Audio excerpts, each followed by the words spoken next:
قربانی کی عظیم الشان یادگار۔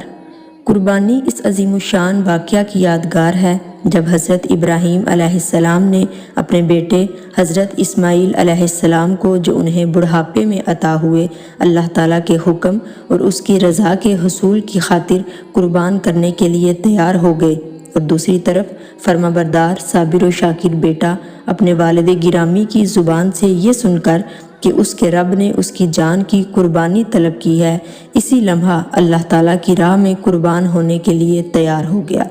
اللہ رب العزت کو حضرت ابراہیم علیہ السلام اور ان کے بیٹے کی یہ ادا بہت پسند آئی۔ قربانی قبول ہوئی مگر بیٹے کی جان بخش دی گئی اور اس کی جگہ ایک مینڈا قربان کر دیا گیا۔ چنانچہ آج تک آپ علیہ السلام کا ذکر اور قربانی کی صورت میں آپ علیہ السلام کی یادگار موجود ہے اور قیامت تک موجود رہے گی۔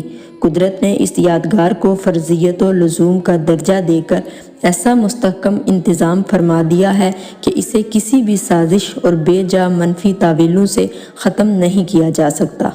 قربانی دینے والے کا اپنے ہاتھ سے قربانی کرنا افضل ہے۔ اگر خود جانور ذبح نہ کر سکتا ہو تو کوئی دوسرا مسلمان اس کی جگہ جانور ذبح کر سکتا ہے، مگر اجازت ضروری ہے، اور سنت یہ ہے کہ اپنے سامنے قربانی کروائے۔ بھوکا پیاسا جانور ذبح نہ کیا جائے اور نہ ہی اس کے سامنے چھری تیز کی جائے۔ جب تک ٹھنڈا نہ ہو جائے کھال نہ اتارے۔ جانور کو قبلہ روح پہلو پر لٹائیں اور داہنا پاؤں اس کے شانے پر رکھیں، پھر اللہم منک بسم اللہ اللہ اکبر پڑھ کر تیز چھری سے جلد ذبح کریں۔ اگر اپنی قربانی کا جانور ذبح کریں تو ذبح کرنے کے بعد پڑھیں اللہم تقبل منی کما تقبلت من خلیلک ابراہیم و حبیبک محمد صلی اللہ علیہ وآلہ وسلم۔ اگر دوسرے کی قربانی کا جانور ذبح کرے تو منی کی جگہ من پڑھ کر اس کا نام لے۔